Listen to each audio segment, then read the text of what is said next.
Hi guys. Tapos na po yung bakasyon.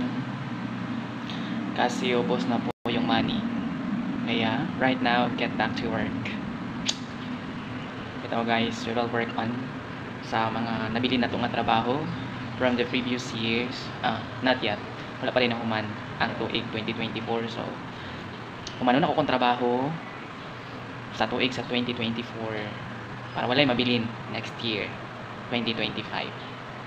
So right now I'm here at my para humanon ang mga trabaho nga nabilin kay dili ko gusto inigbalik sa January at tapon og napod ang trabaho kay naapay mga bag-o nga magtrabaho nga moabot.